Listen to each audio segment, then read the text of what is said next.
ನಾನು ಬಹಳಷ್ಟು ಮೊದಲಿಂದಲೂ ಈ ವಿದ್ಯಾಕ್ಷೇತ್ರ ಮತ್ತು ಕಾರ್ಮಿಕ ಕ್ಷೇತ್ರ, ಹೆಚ್ಚಾಗಿ ಈ ಕೆಳವರ್ಗದವರು, ಈ ದಲಿತ ವರ್ಗದವರು, ಬಡವರು, ನಿರ್ಗತಿಕರು, ಹಿಂದುಳಿದ ವರ್ಗಗಳು, ನಾವು ಅಸ್ಪೃಶ್ಯ ಸಮಾಜ ಅಂತ ಏನು ಹೇಳ್ತೇವೋ ಅದು, ಹೀಗೆ ಹೆಚ್ಚಾಗಿ ಅವರ ಮೇಲೆ ಕೇಂದ್ರೀಕೃತವಾಗಿಯೇ ನನ್ನ ಜೀವನದ ಪಯಣ ಪ್ರಾರಂಭದಿಂದಲೇ ನಡೆದು ಈಗಲೂ ಮುಂದುವರಿತಾ ಇದೆ. ನನಗೇನೆಂದರೆ, ಯಾವಾಗಲೂ ನಮ್ಮ ಒಂದು ಮನುಷ್ಯನಿಗೆ ಈ ನಮ್ಮ ಜೀವಿತಾವಧಿ ಬಹಳ ಕಡಿಮೆ. ಇದನ್ನು ನಾವು ಒಂದು ಕ್ಷಣವೂ ವ್ಯರ್ಥ ಮಾಡದೆ ಇದನ್ನು ನಾವು ಒಂದು ಸತ್ಕರ್ಮಗಳಿಗೆ, ಸತ್ಕಾರ್ಯಗಳಿಗೆ ವ್ಯಯಿಸಿದರೆ ಅದು ಸ್ವರ್ಗ ಸಿಗ್ತದೋ ಪುಣ್ಯ ಪ್ರಾಪ್ತಿನೋ ಗೊತ್ತಿಲ್ಲ. ಆದರೆ ನಮ್ಮ ಮನಸ್ಸಿಗೆ ಒಂದು ತೃಪ್ತಿ ಇರ್ತದೆ, ಅದರಿಂದ ನಮ್ಮ ಆರೋಗ್ಯನೂ ವೃದ್ಧಿ ಆಗ್ತದೆ ಅಂತ ನಾನು ತಿಳ್ಕೊಂಡಿದ್ದೀನಿ. ಏಕೆಂದರೆ ನಾನು ಯಾವಾಗಲೂ ಸಕ್ರಿಯವಾಗಿದ್ದರೆ ನನಗೆ ಆರೋಗ್ಯ ಚೆನ್ನಾಗಿರ್ತದೆ. ಅದು ಏನಾಗಿದೆ, ಅದು ನನಗೆ ಸಾಧಾರಣ ವಾರದಲ್ಲಿ 2-3 ಕಾರ್ಯಕ್ರಮಗಳು ನಡೀತಾ ಇವೆ. ಈಗ ಹೆಚ್ಚಾಗಿ ಎಲ್ಲೂ ನಾನು ಹೋಗ್ತಾ ಇಲ್ಲ, ಕಡಿಮೆ. ಯಾಕಂದ್ರೆ ನನಗೆ ಇರುವ ಸಂಸ್ಥೆಗಳಲ್ಲೇ ಬಿಡುವಿಲ್ಲದ ಕೆಲಸ. ನನಗೇನಾಗಿದೆ, ಈಗ ಮುಂದೆ ನಮ್ಮ ನಂತರವೂ ಆ ಒಂದು ಮಿಷನರಿ ಝೀಲ್ ಇರುವಂಥವರು ನಮಗೆ ಬೇಕು. ಅದು ಇಲ್ಲದಿದ್ದರೆ ಸಂಘ ಸಂಸ್ಥೆಗಳು ಅದರ ತಳಪಾಯ ಭದ್ರ ಆಗಬೇಕಾದ್ರೆ, ನೀವು ಈಗ ಇವತ್ತು ನಮ್ಮ ಯುವ ಶಕ್ತಿ, ನಮ್ಮ ಮಕ್ಕಳು, ಏಕೆಂದರೆ ಇವರೇ ಈಗ ನನ್ನ ಮಾತನ್ನು ಕೇಳ್ತಾ ಇರ್ತಾರೆ, ಇವರೇ ಇದನ್ನು ಮುಂದಕ್ಕೆ ನಡೆಸುವವರು. ಆದ್ದರಿಂದ ನಾನು ಈ ಬೆಂಗಳೂರಲ್ಲಾಗಲಿ, ನಮ್ಮ ರಾಜ್ಯದಲ್ಲಾಗಲಿ, ಬೇರೆ ದೇಶಗಳಲ್ಲಾದರೆ ಹೆಚ್ಚಾಗಿ ಇದಕ್ಕೇ ಒತ್ತು ಕೊಟ್ಟೆ ನಾನು. ಬೇರೆ ದೇಶಗಳಲ್ಲೂ ಅಷ್ಟೇ ಕನ್ನಡ ಕಲಿಕಾ ಕೇಂದ್ರಗಳು ಮತ್ತು ಈ ಸ್ಕಿಲ್ ಡೆವಲಪ್ಮೆಂಟ್, ಈ ಪ್ರೊಡಕ್ಟಿವಿಟಿ, ಈ ಉತ್ಪಾದಕತೆ, ಇಂಥದ್ದಕ್ಕೆ ಒತ್ತು ಕೊಟ್ಟು ಇದು ಮಾಡ್ತಾ ಇದ್ದೀನಿ. ಆದರೆ ಈಗ ಏನಾಗಿದೆ, ಈ ಸಮಯದ ಅಭಾವ ಇರೋದರಿಂದ ನಾನು ಇದನ್ನು ಹೆಚ್ಚು ಹೇಳಲಿಕ್ಕೆ ಸ್ವಲ್ಪ ಸೆನ್ಸರ್ ಮಾಡ್ತೀನಿ. ಏನಾಗಿದೆ, ನಮ್ಮ ದೇವಿ ಪ್ರಸಾದ್ ಬಗ್ಗೆ ನಮ್ಮ ಶ್ರೀಮತಿಯವರಿಗೆ ಒಂದು ಅಪಾರವಾದ ಪ್ರೀತಿ ಮತ್ತು ಮಮಕಾರ.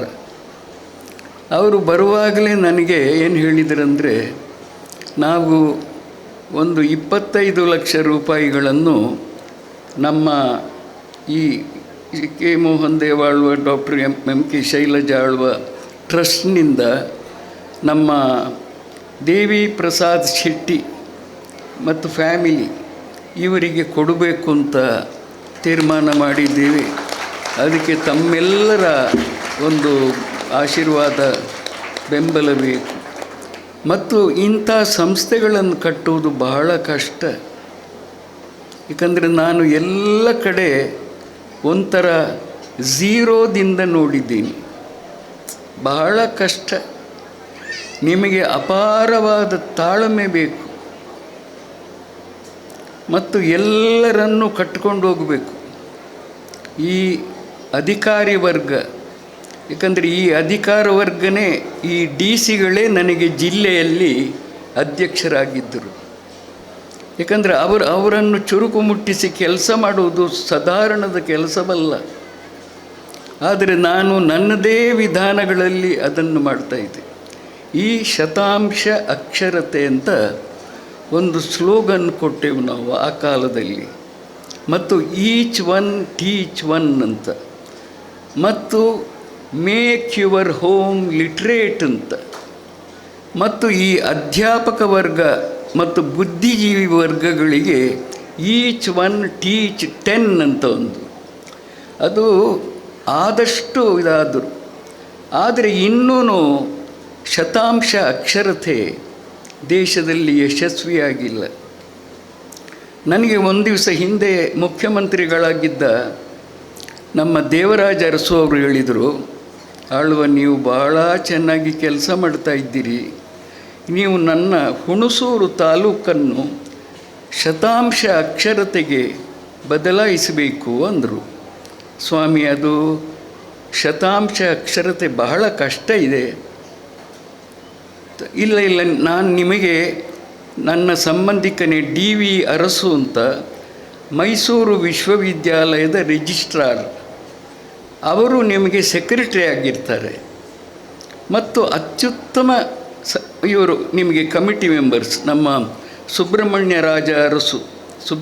ರಾಜ ಅರಸು ಅಂದರೆ ಅವರು ಚದುರಂಗ ಎನ್ನುವ ಹೆಸರಲ್ಲಿ ಅವರು ತುಂಬ ಕಾದಂಬರಿಗಳನ್ನು ಬರೆದಿದ್ದಾರೆ. ಅದರಲ್ಲಿ ಎಷ್ಟೋ ಕಾದಂಬರಿಗಳು ಚಲನಚಿತ್ರಗಳಾಗಿವೆ. ಸುಬ್ರಹ್ಮಣ್ಯ ರಾಜ ಅರಸು.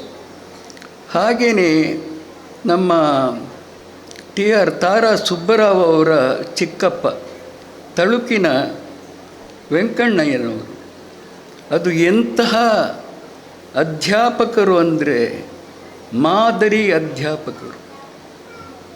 ಏಕೆಂದರೆ ಈಗ ಸ್ವಾಮಿಗಳು ಹೇಳಿದರು, ಈ ಅಧ್ಯಾಪನ ಬಹು ಪುಣ್ಯದ ಕೆಲಸ ಅಂತ ಸ್ವಾಮಿಗಳು ಹೇಳಿದರು. ಏಕೆಂದರೆ ಸರಸ್ವತಿ ಯಾವಾಗಲೂ ಈ ಬಂಡೆಕಲ್ಲಿನ ಮೇಲೆ ಕೂತಿರೋದು, ಅಲ್ಲಿ ಭದ್ರವಾಗಿ ಕುಳ್ಕೊಂಡು ಹೇಳ್ತಾಳೆ. ಆದರೆ ಆ ವಿದ್ಯೆಯಲ್ಲೇ ಎಲ್ಲ ಇರೋದು, ಸಂಸ್ಕೃತಿ, ಸಂಸ್ಕಾರ, ಐಶ್ವರ್ಯ, ಸುಖ, ಶಾಂತಿ. ಈ ಐಶ್ವರ್ಯ ಯಾಕೆ ಬೇಕು ಅಂದರೆ ನೀವು ಅದನ್ನು ಹಾಗೇ ಇಟ್ಟರೆ ಅದು ಕೊಳ್ತೋಗುತ್ತೆ. ಅದಕ್ಕೆ ಚಾಲನೆ ಇರಬೇಕು. ನಿಮಗೆ ವರ್ಷಕ್ಕೆ ಬೇಕಾಗುವಷ್ಟು ದುಡ್ಡು ನೀವು ಇಟ್ಕೊಳ್ಳಬೇಕು, ಅದಕ್ಕಿಂತ ಹೆಚ್ಚು ನಿಮ್ಮ ಹತ್ರ ದುಡ್ಡು ಇರಬಾರದು. ಏಕೆಂದರೆ ನಾನು ಒಂದು ಸಾಧನೆ ಮಾಡಿದೆ. ಎಷ್ಟೋ ಜನ ಹೇಳ್ತಾರೆ, ಸರ್ ನೀವು ಒಂದು 100 ಕೋಟಿ ಇಟ್ಕೊಂಡ್ರೆ ನಾಳೆ ಏನಾದರೂ ಅಸ್ವಸ್ಥ ಆದರೆ ಅದು ಈಗ ಎಲ್ಲ ಮೆಡಿಕಲ್ದಿದು. ಯಾಕಂದ್ರೆ ನನಗೆ ಅದೆಲ್ಲ ಯೋಚನೆ ನಿಜವಾಗಿಯೂ ಇಲ್ಲ. ಏಕೆಂದರೆ ಆದ್ದರಿಂದ ನಾನು ತಮ್ಮಲ್ಲಿ ಇವತ್ತು ಈ ಕಾರ್ಯಕ್ರಮದಲ್ಲಿ ನನಗೆ ತುಂಬ ಸಂತೋಷವಾಗಿದೆ. ಆದ್ದರಿಂದ ನಾನು ಇವತ್ತೆಲ್ಲ ಇದರಲ್ಲಿ ಭಾಗವಹಿಸಿದ ಎಲ್ಲರೂ, ಕುಮಾರಿ ಶ್ರೀಲಕ್ಷ್ಮಿ, ಶ್ರೀಮತಿ ಡಾಕ್ಟರ್ ರಶ್ಮಿ, ನಮ್ಮ ದೇವಿ ಪ್ರಸಾದ್ ಚಕ್ರಿ ಅವ್ರದ್ದು ಹೇಳಿದೆ.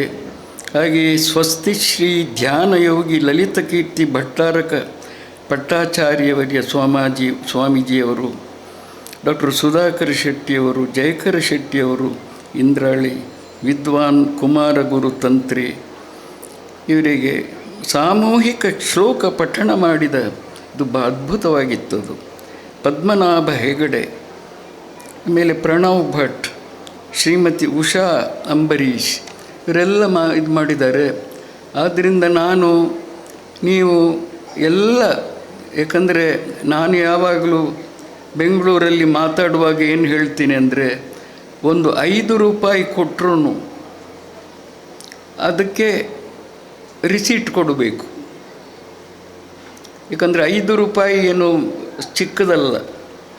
ನಮ್ಮ ಡಾಕ್ಟರ್ ತೋನ್ಸೆ ಮಾಧವ ಅನಂತ ಪೈಯವರು ನನ್ನ ಆರ್ಥಿಕ ಮೂಲ ಗುರು ಅವರು. ನನಗೆ ಅವರು ಯಾವಾಗಲೂ ಅದೇ ಹೇಳೋದು, ಮೋಹನ್ ಇದೇ ಮಾಡಬೇಕು, ಇದು ನಿನ್ನ ಅಪ್ಪ ಆರ್ಥಿಕವಾಗಿ ಅವರಿಗೆ ಶಿಸ್ತಿರಲಿಲ್ಲ, ನಿಮ್ಮ ಅಜ್ಜನೂ ಅಷ್ಟೇ ದೇವಾಳುವರು. ಆದರೆ ಆರ್ಥಿಕ ಶಿಸ್ತು ಇಲ್ಲದೆ ಮಹಾತ್ಮರು ಅಂತ ಅನಿಸಿಕೊಂಡ್ರೆ ಏನು? ನಮ್ಮ ಬ್ಯಾಂಕಿಂಗ್ ಇದರ ಪ್ರಕಾರ ಸಾಲ ಕೊಟ್ಟರೆ ಬಡ್ಡಿ ತಗೊಳ್ಬೇಕು. ಅದು ನಿಮ್ಮ ಅಪ್ಪ ಮಾಡ್ತಿರಲಿಲ್ಲ, ನಿಮ್ಮ ಅಜ್ಜನೂ ಮಾಡ್ತಿರಲಿಲ್ಲ. ಮತ್ತು ಅಷ್ಟು ಮಾತ್ರ ಅಲ್ಲ, ಕೊಡದಿದ್ದರೂ ಅವು ಸುಮ್ಮನೆ ಇಡೋರು. ಇವರಿಗೆ ಎಲ್ಲ ಕಡೆ ಸಾಲ, ಮೆಡಿಕಲ್ ಶಾಪುಗಳಲ್ಲಿ ಲಕ್ಷಾಂತರ ರೂಪಾಯಿ ಸಾಲ ಇವರಿಗೆ. ಇದರಿಂದ ಹೀಗೆ ಇರಬಾರ್ದು ಅಂತ ಅದಕ್ಕೆ ನಾನೇನು ಮಾಡಿದೆ, ನನಗೆ ಎಲ್ಲ ಕಡೆ ಆರ್ಥಿಕ ಶಿಸ್ತಿನ ಜೊತೆಯಲ್ಲಿ ಪಾರದರ್ಶಕತೆ ಇರಬೇಕು. ಎಲ್ಲನೂ ಅದು ಮುಕ್ತವಾಗಿರಬೇಕು. ಎಲ್ಲರೂ ಅದನ್ನು ನೋಡುವಾಗ ಇದು ಮಾಡಬೇಕು. ಆದ್ದರಿಂದ ನಾನು ಈ ನಮ್ಮ ಒಂದು ಸಂಸ್ಥೆಗೆ ನನ್ನ ಒಂದು ಪ್ರಿಯವಾದ ಈ ಜಾಗಗಳೆಲ್ಲ ನಾನು ಚಿಕ್ಕಂದಿನಲ್ಲೂ ಓಡಾಡಿದ, ನಾನು ಬರಿಗಾಲಿನಲ್ಲಿ ಓಡಾಡ್ತಾ ಇರುವಾಗ ಸ್ಪರ್ಶಿಸಿದ ಪುಣ್ಯ ಭೂಮಿ ಇದು. ಅದ್ಭುತವಾದ ಇದಕ್ಕೆ ವೈಬ್ರೇಷನ್ಸ್ ಇದೆ, ದೈವಿಕವಾದ ವೈಬ್ರೇಷನ್ ಇದೆ. ಮತ್ತು ಈ ಇಡೀ ಪ್ರಕೃತಿನೇ ಒಟ್ಟಿಗೆ ಸೇರಿದೆ ಇಲ್ಲಿ. ಆದ್ದರಿಂದ ನಾನು ಆ ಪ್ರಕೃತಿ ಮಾತೆಯನ್ನು ಬೇಡಿಕೊಂಡು ನಮ್ಮ ಸಂಸ್ಥೆಯನ್ನು ಭದ್ರವಾಗಿ ಉಳಿಸಿ, ಇದರ ಆಕರ್ಷಣೆ, ಇದರ ಒಂದು ಗುರುತ್ವಾಕರ್ಷಣೆ ಜಗತ್ತಿನಾದ್ಯಂತ ಹರಡುತ್ತದೆ ಅಂತ ನನ್ನ ಒಂದು ಆತ್ಮವಿಶ್ವಾಸ. ಅದು ಹೆಚ್ಚಾಗಲಿ. ಆದರೆ ಮಕ್ಕಳು, ಈಗ ನಮ್ಮ ಮಕ್ಕಳು, ಈಗ ಈ ಮಕ್ಕಳನ್ನೇ ನಾನು ವಾರದಲ್ಲಿ 2-3 ನೋಡ್ತಾ ಇರ್ತೀನಿ. ಆಗ ಎಷ್ಟೊಂದು ಅವರಲ್ಲಿ ಉಮೇದಿದೆ. ಆ ಸಂಸ್ಕಾರದ ಬೇರುಗಳು ಅಲ್ಲಿ, ಆ ಸಂಸ್ಕಾರದ ಬೇರುಗಳು ಅವರು.